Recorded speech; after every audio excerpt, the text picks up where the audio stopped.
Your sales are coming in. Your products are moving. And on paper, your business looks fine.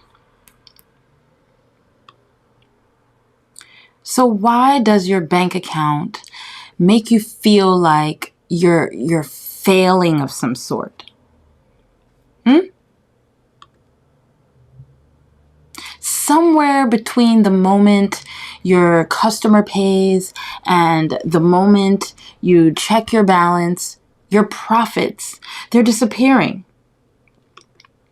And the scary part, you probably don't even know exactly where it's going. Let me tell you this. This isn't just your problem. Believe it or not, PepsiCo faced the same problem. And one of the wealthiest kings in history also faced this issue. You have to understand that both were staring down the same silent killer of profits that you're facing right now. And both made one move that not only stopped the bleeding, it made them untouchable. So, let's get into it, all right? Most business owners never even see this move. And that's why the profits keep slipping away.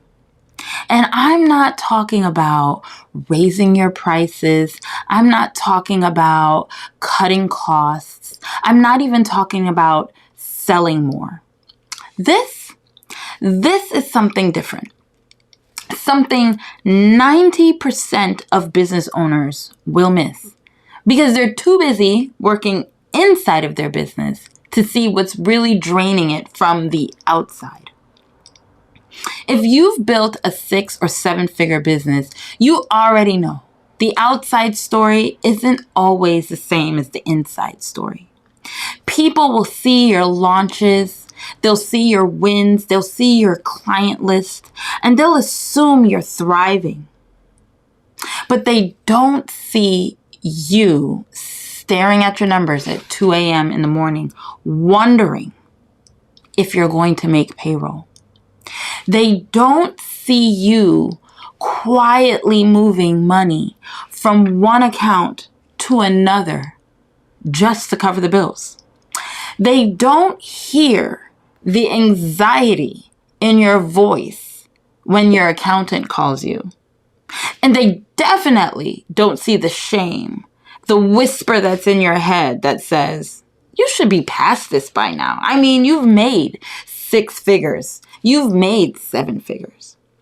That's the same position PepsiCo found themselves in. And you know I love a good case study. Here's a giant company with strong sales, but the profit leak was something they couldn't ignore. And here's the twist. The way they fixed it is the same way Solomon built one of the richest kingdoms in history. I'll tell you exactly what they did and how you can do it too. But first, you need to see why you're even losing profits in the first place. Okay? So here we go. Once you see why you're losing profits in the first place, the solution will be obvious. So here's the danger. When profit leaks go unnoticed, they actually grow. And then you start working harder and keeping less. You start taking on the wrong clients, making desperate deals, chasing quick wins, instead of building the business you actually want. And every time you do this, you train your business to run on scraps. That's exactly where PepsiCo was selling more than ever, but watching the profits vanish. That's where they were. Imagine this. You make a product, you send it out into the world. It passes through the hands you never met, companies you don't control, systems you can't see. And by the time it reaches the customer, the cost to get it there has eaten the profit alive. Does that sound familiar? You have to understand, PepsiCo was competing with Coca-Cola. They were battling for shelf space, juggling dozens of product lines, but still watching profits disappear. They could have raised prices. They could have cut staff. They could have shut down underperforming products. Yeah, they could have done all of that. But they didn't do any of those things. Instead, they made one strategic move that would force the entire game to play by their rules. What's crazy is 1,000 years earlier, Solomon faced the exact same decisions, but the stakes weren't just profits. They were the survival of his entire kingdom. You see, Solomon inherited a kingdom, but wealth wasn't his security. His prosperity depended on trade. Spices from the south, gold from Ophir, timber from Lebanon. You see, merchants traveled through his lands, sometimes paying tariffs, sometimes not. Ships sailed past ports he didn't control. Every missed transaction was actually wealth slipping away.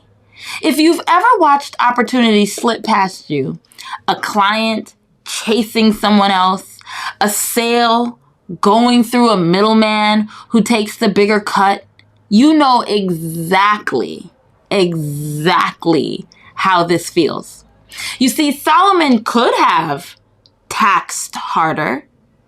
He could have increased prices on his goods. He could have leaned on his alliances to cover the losses. Yeah, he could have, but he didn't. He made one move that locked every major trade route into his control. And it would change the wealth of his kingdom forever. But before I tell you what they did, let's bring this back. You have a great product. You have a steady stream of customers. But here's the real test. How much of every dollar do you actually keep? Because if you can be busy all year and end up with nothing to show for it, if you don't control your delivery, if you don't control your customer data, if you're dependent on someone else's system to operate, is that really wise? I want you to know, where do you think your biggest profit leak is in your business right now? I want you to drop that in the comments. I want to know if you know. Because here's where it gets dangerous. The more you grow without fixing these gaps, the faster you lose money. It's like building a bigger bucket with the same hole in the bottom. And you have to understand you're in great company, because this is the trap PepsiCo saw coming. This is the trap Solomon saw coming. Okay? Like, this is where it's been. All right. So the reason I've been holding back the answer is because I need you to understand how urgent this whole situation is. And I want you to grab onto that urgency and that energy and now put things into practice. So if you hear the solution and do nothing, I did the best that I could. So here's the move both PepsiCo and Solomon made. Are you ready for it? They took control. They took control of the path between creation and customer. Let's get into it. You see, for PepsiCo, that meant buying bottling plants, warehouses, fleets of trucks. It meant negotiating directly with retailers for premium shelf space.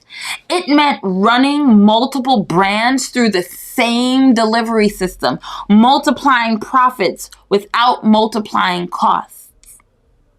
For Solomon, it meant building ports fortifying trade routes, creating storage cities that gave him control over the flow of goods.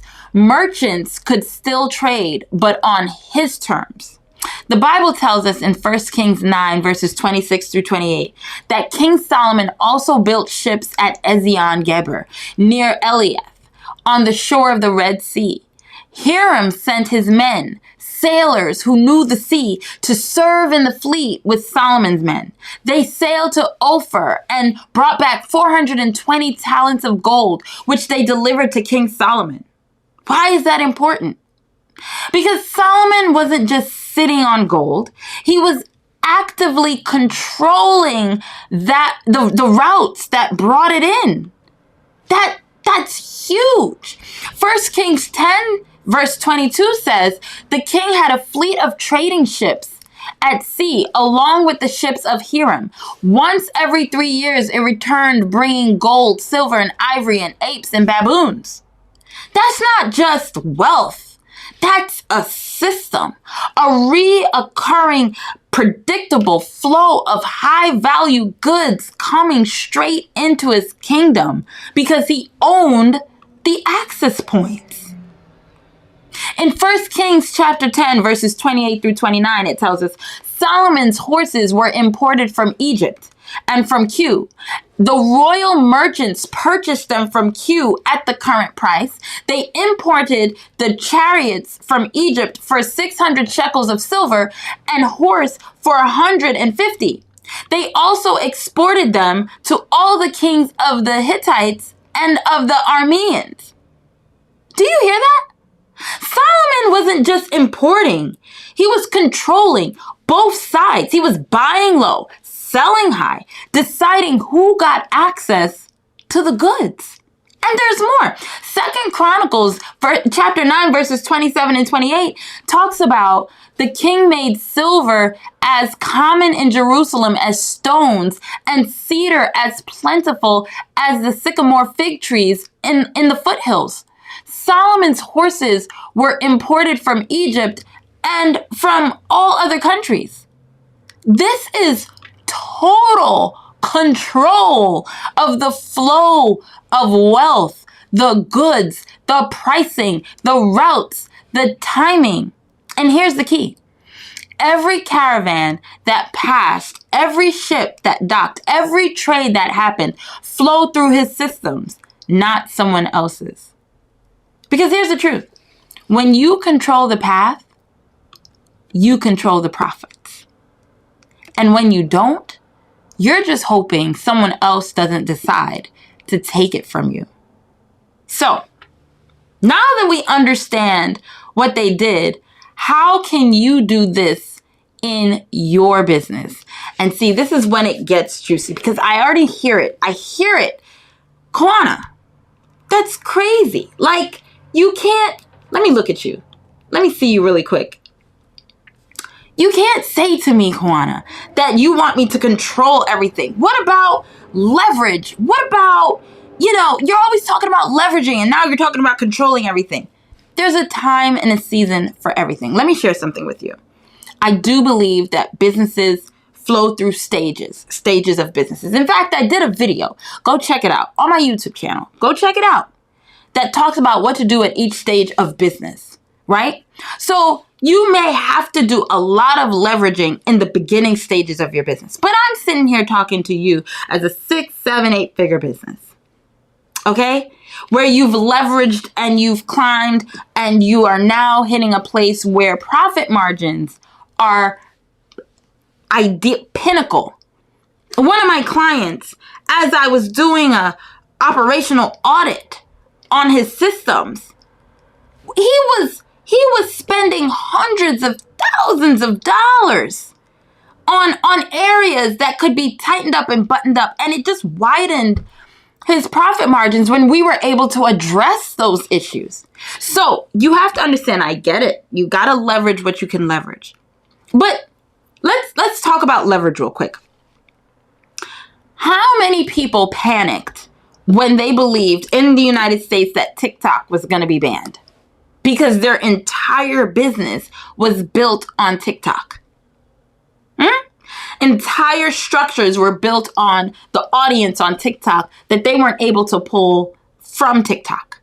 How many platforms do we use where we don't really own the audience? And if something were to change, if they were going to switch the policy, if they were going to use whatever the case may be and say, now you cannot do it this way or that way, how many businesses would be negatively affected because they don't own their own email list? They don't pull the people off of these platforms. I was talking to a software developer who says, yes, you can kind of leverage this platform, and make your own software. But the thing you want to be careful about is when they up their pricing on their licensing agreements, on what you can license when you've built, that affects your costs. So anytime you leverage, you always have to consider that. Now, in the beginning stages of your business, that may make sense. It makes sense to leverage. It's definitely cheaper to leverage tools that are already there. But as you grow, you may find yourself saying, it might be a better strategy to own what I have in order to protect what I've built. So let's jump into the steps that you can take in your business to capitalize on the Solomon PepsiCo strategy, shall we? Okay, so step one is map out your path.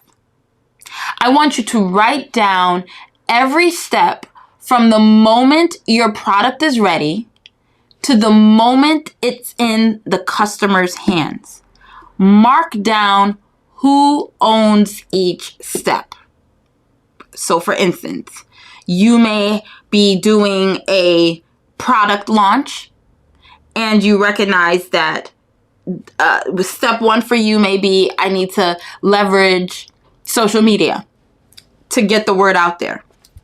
And then I did self-publishing. So I'm leveraging a self-publishing website that takes a percentage of, the cost, but they direct ship it or whatever the case may be.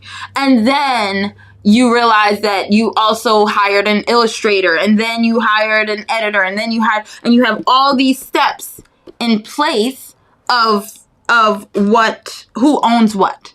Okay. And by the time you go through all of that, you're really realizing, I'm making pennies on the dollar for this book. Well, for you want to map out each step and who owns that step. Again, if you're in a beginning business, that may make sense. You can leverage that and grow that. But if you are, building a publishing house, you may not want so many people taking a piece of your pie, taking a percentage of a percentage and leaving you with pennies when you're running the whole machine. Let me explain the danger of this. I've had clients that bring in great revenue, lots of revenue, but because of how they've leveraged and outsourced, the outsourcing has taken so much of the pie, so big of the percentage, that they're not really left with much. And so their profit margins are really thin. I've always said it to you all. I care about revenue, and a lot of business growth consultants that I speak to, they care about revenue. But me, because I deal with operations, the profit margin is where I believe you win. The profit margin. Because if you bring in $10,000 a month, but you're able to keep $8,000 of it, you're better off than if you bring in $1 million a month, but you're only able to keep $1,000 of it. Profit margins are where they at. So that is step one. Okay, stay with me now. Step two, find the leaks. Look for where you're paying people to do work that doesn't add value. What does that mean? I always talk to you about whether or not someone on the team, whether they're outsourced or in-house, do they bring you a return on investment? We are to always, let me say it this way. In trading, If I hand you $1, it's a good trade if I get $10 back. If I hand you $1, but you only give me $1 back, it was a waste of time. If I hand you $1 and I only get 50 cents back, that's an expense. So if people in the pipeline are nothing but expenses and they don't really give you a return on investment, you've invested money into them and they're supposed to give you a return on investment, they have to go. They have to go. When my clients hire me to do a service for them, if they don't get an abundance more return on investment, I was a bad hire. I make it my business to ensure that my clients get a return on their investment. So the amount that they pay me is significantly less than what they get back in return. Well, Kewana is like, people are saying, but I'm supposed to get paid what I'm worth, or I'm supposed to pay someone what they're worth. No one ever gets paid what they're actually worth, because then it wouldn't be a trade. You get paid based on the return on investment you can bring for someone else. So for instance, and this is why employment and, people, so a lot of people left being, employed to run their own companies because they're like, I'm not getting paid what I'm worth, right? They're paying me pennies on $1 and they're making so much more money and I should be making more money. If they actually paid you what you were worth, they probably wouldn't be profitable. And if they weren't profitable, no one would have a job. If someone, again, because if you decide, I want to work with you, Kewana. I want to work with you. Let me pay you. And when you paid me, you didn't get a higher return from what you paid, you would say that's a bad deal. It's the same thing with hiring. It's the same thing. That's what trading is. Okay? So look for where you are paying people to do work that is not adding value. The question is, can you negotiate with them? Can you streamline that situation so that it becomes profitable? That would be your step 2. Are you still with me? I want to make sure you're still with me. Okay. Step 3, own the relationship. If you don't have direct access to your customers, their contact info, their buying habits, you don't own your business. You don't. You don't.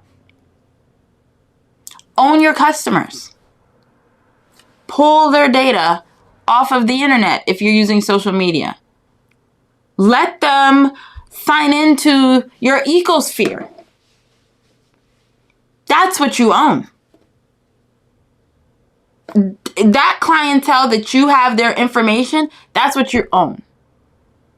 If someone is trying to work with me over social media and I can't directly get in contact with them, how can we really do business? You have to own that pipeline.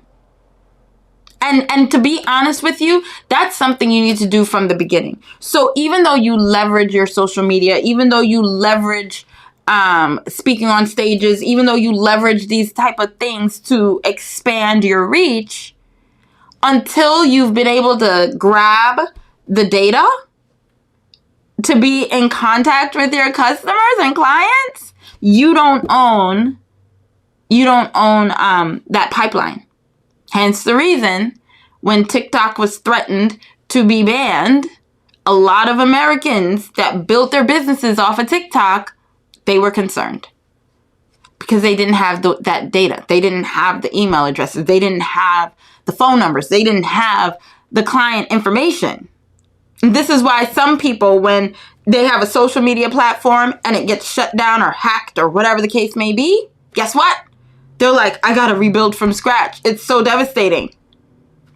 Get your people off. Okay? Step 4. Leverage what you control. Once you own a piece of the path, run more products or services through it to spread your cost over more revenue. What do I mean by leverage what you control? It's kind of like, what do you have in your hand? Funnel things through that to multiply it. So for instance, if you've been able to amass an email list, don't ignore the email list. Leverage the mess out of the email list you've learned. Like grow the email list, but also leverage it. Keep in touch with those in your email list. Follow up with them. See how much more you can serve them. What else you can do for them on their to hit their goals and to hit their don't ignore it. I've seen people ignore their email list, their phone calling list. They just ignore it. They don't do anything with it. So what did you amass it for? What did you amass it for? You're leaving money on the table. If you own a piece of the path, leverage it so that, the cost that it would take for you to do the work that you're doing and to expand, you can spread it over more revenue. Literally. Because there's so much more revenue that can come from what you already have. Kind of like, have you noticed this pattern in scripture where people, anytime someone says, Lord, I need, he's always like, what do you have? What do you have? And let's multiply that. It was the loaves and the 3 fishes, 5 loaves and 3 fishes, right? Or 2 fishes, right? It was the woman with a little bit of oil in the jar. It's the water into wine situation. What do they have? Water. And he made it into wine. The idea is, if you control a piece of it, leverage the mess out of it. That is what Solomon did. That's what PepsiCo did. When PepsiCo got a warehouse, guess what? That's the warehouse it was using. When it got some trucks in it, that's what it did. It leveraged what it owned. And as it was owning more, it leveraged everything that it owned to the fullest, to the max. Make sense? Now, here's the thing. You don't have to own the entire path tomorrow. No one is saying, own everything, do it right now. No one is saying that. PepsiCo didn't do that. Solomon didn't do that. They started with key points of control and then they expanded. So for you can start with one channel or one supplier or one process. But every piece you take back adds to your bottom line and removes the dependency on someone else. And the sooner you start, the sooner you can stop the bleeding. And here's the thing that you have to understand. Dependency is not a terrible thing. However, as you grow and you start hitting 6 figures, 7 figures, 8 figures, headed into 9 figures, you start to recognize it is so much better if I own this, because the truth is, you realize that the higher you go in the revenue totem pole, the harder you'll crash. The harder you'll crash if you go falling down. So you want to start distancing yourself from all those dependencies, right? And I just need you to know, the real danger isn't starting small. It's just not starting at all. That's the real danger. So PepsiCo built an empire by controlling their shelves. Solomon built a whole kingdom by controlling the seas. And here you are at the same crossroads they stood at. So tell me in the comments, if you could take back control of just one part of your business path this month, which part would it be? Because the one who owns the path owns the future. Man, this was such a good conversation. And I am so glad you joined me for it. If you got value today, make sure you hit that like button, subscribe, and turn on the notification bell so you never miss when we go live again. Because we have so many big topics coming your way, and I can't wait to dive into them. But until next time, go out there and make it happen and do your thing. And I will see you in the next video. Bye-bye now.